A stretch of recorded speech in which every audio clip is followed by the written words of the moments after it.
সেদিন ডক্টর ইউনুসের সাথে ছবি তোলার জন্য লাইনে দাঁড়াতে হয়েছিল স্বয়ং মেসিকেও। ডক্টর মোহাম্মদ ইউনুসকে তাদের ক্লাবে একটিবার নেওয়ার জন্য উঠে পড়ে লেগেছিল বার্সেলোনা। বাংলাদেশকে গর্ব করার মতো এক মুহূর্ত উপহার দেওয়া এই নোবেলজয়ী বাংলাদেশিকে কাছে পেয়ে নিজেদের গর্বিত বলেছিল বিশ্ব ফুটবলের অন্যতম সেরা ক্লাব এফসি বার্সেলোনা।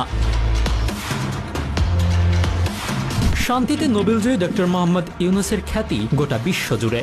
মেসির সাবেক ক্লাব থেকে শুরু করে অলিম্পিক সবখানেতেই তিনি বাংলাদেশের নাম উজ্জ্বল করেছেন। 2016 সালে ডক্টর ইউনুসকে বার্সেলোনায় আমন্ত্রণ জানানো হয়। ক্রীড়া জগতের জনপ্রিয়তাকে কাজে লাগিয়ে সামাজিক ব্যবসার মাধ্যমে সামাজিক রূপান্তরের লক্ষ্যে বহুদিন ধরেই কাজ করছিলেন দেশের একমাত্র নোবেলজয়ী ডক্টর ইউনুস। সে লক্ষ্যেই 2016 সালে তার রচিত এ ওয়ার্ল্ড অব 30 শীর্ষক বইয়ের স্প্যানিশ ভাষার সংস্করণের উদ্বোধন করা হয় বার্সেলোনায়। আর এই বইয়ের মোড়ক উন্মোচন করা হয়েছে বিশ্বখ্যাত ক্লাব বার্সেলোনার ক্যাম্প ন্যু স্টেডিয়ামে। তখনকার একটি ভিডিওতে দেখা যায় তিনি নিজের নাম সংবলিত বার্সেলোনার একটি জার্সি ধরে আছেন, অন্যদিকে মেসি ধরে আছেন ডক্টর ইউনুসের লেখা বইটির একটি স্প্যানিশ সংস্করণ।